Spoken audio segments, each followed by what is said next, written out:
ચોખ્ખી ચટ ખબર છે ફોજદારી મેટર નથી, છતાંય પોલીસ સ્ટેશન બિહાડી અને માણસોને ભેગા કરી અને આ શાંતિ દોહડવાનો પ્રયત્ન થાય. સમન જેલમાં પૂરજો, ગુનો દાખલ કરો ને પૂરજો, કઈ વાંધો નહીં, હું ફેસ કરી લઈશ. માફિયા સામેની લડાઈ પૂરી નહીં થાય બેન. મને તો દીવડાવો નહીં. ખોટા માર્ગે ઉશ્કેરવી જોઈએ. પબ્લિક બધા વયા જાઓ ભાઈ, બધા વયા જાઓ, બધા વયા જાઓ ભાઈ, કોઈ ખોટા માર્ગે દોરાતા નહીં. મુજબ આમાં પોલીસ ભાઈ થઈ શકે. તમે બધા ગેરમાર્ગે દોરાયા વગર વયા જાઓ. જાઓ અમે તમે અહીંયા બેઠા હોય ને અમે થોડા વૈયા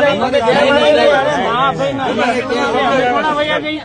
મારી મેડમ એક જ વિનંતી છે, દોહડવાનો પ્રયત્ન થાય છે. પોલીસની સીધી મેટર નથી, બધા જાણે છે, છતાં પણ પોલીસને બેન આટલી ભાષા આપણે માફિયા સામે વાપરીએ ને તો બહુ સિંગમ લાગીએ. બરોબર. આ જ ભાષા માફિયા સામે વાપરો ને ચોર સામે ભાષા તો પોલીસની બહુ બધી સરસ હરખી જ લાગે. હોય. પણ જનતાને કેવું હોય, દબાવવામાં મહાનતા પોલીસનો કોઈ નથી વ્યક્તિગત સ્વાર્થ નથી હોતો. મેડમ, પોલીસની નોકરી જનતાને હોય છે. દબાવવામાં કોઈ મહાનતા નથી. ભાઈ, માફિયાને જનતાને દબાવો. ચોખ્ખે ચોખ્ખું સમજાવવામાં આવે છે. અનાજ અમારી ચોરી પાસે કરનારા ભાઈ, માફિયાઓ પહેલા છે. ક્યાં ભાઈ આવ્યા હતા? આમાંથી જ કોક આવ્યા હતા ને ચોખ્ખું કીધું તું ફોજદારી મેટર નથી, શાંતિથી સમજાવ્યા હતા, પણ તમારે મુદ્દો જ ઉશ્કેરવો છે તો કોઈ શું કરે? અનાજ માફિયાઓએ અનાજ હજી માફિયાઓએ અનાજ ચોરી કરી છે, એ વાત સાચી છે, પણ ખોટી એની છે? તો ફરિયાદ કોણ આપશે? ફરિયાદ હું આપવા માંગુ માન્યતા છું. સાહેબ અરે આપી શકે. હું તમે ન આપીશ. આપી શકો. કેમ પોતાની રૂએ કેમ? ના આપી શકો. અરે કેમ? ન આપી શકો. અરે હું જનતાનો કાયદામાં જોગવાઈ છે. અરે બધી જો ફરિયાદ ભાઈ, કોઈ પણ માણસ આપી શકે. કાયદાથી ઉપરવટ કોઈ નથી. કાયદામાં જે તે જોગવાઈ હોય એ મુજબ થાય.